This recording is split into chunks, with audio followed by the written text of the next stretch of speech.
मादा एनोफिलीज मच्छर की एक प्रजाति है जिसके काटने के फलस्वरूप व्यक्ति मलेरिया बुखार से पीड़ित हो जाता है। दरअसल जब यह मच्छर प्रेगनेंसी के दौरान अंडे देने के लिए व्यक्ति का रक्त चूसने के क्रम में उसकी त्वचा पर बैठती है तो इसके लार ग्रंथियों में मौजूद प्लाज्मोडियम के परजीवी इसकी दंश नलिकाओं के द्वारा हमारे रक्त में प्रवेश कर जाते हैं और इस प्रकार हमारा शरीर संक्रमित हो जाता है। मुख्य रूप से भारत में 4 प्रकार के प्लाज्मोडियम परजीवी पाए जाते हैं जो मलेरिया बुखार को उत्पन्न करने के लिए मुख्य रूप से उत्तरदायी होते हैं। पहला, प्लाज्मोडियम फैल्सीफेरम।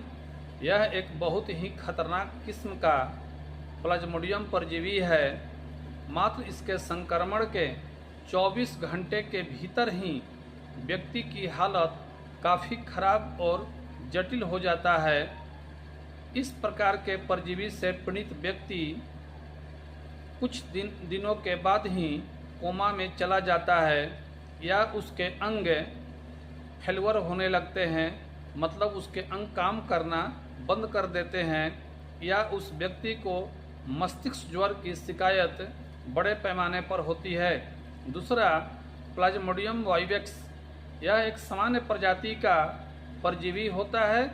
इसके संक्रमण के 3 से 5 दिन के भीतर व्यक्ति को बुखार लगना, ठंड लगना, कंपकंपी होना, मस्तिष्क में ज्वर उत्पन्न होना, मांसपेशियों में ऐंठन होना शामिल है।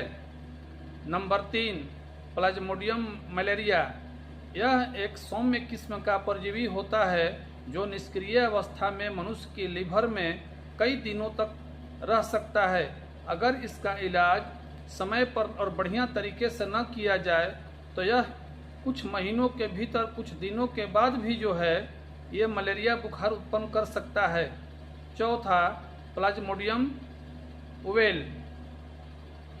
यह एक दुर्लभ किस्म का परजीवी होता है, खासतौर पर अफ्रीका के जंगलों में पाया जाता है और यह मुख्य रूप से बंदरों को संक्रमित करता है।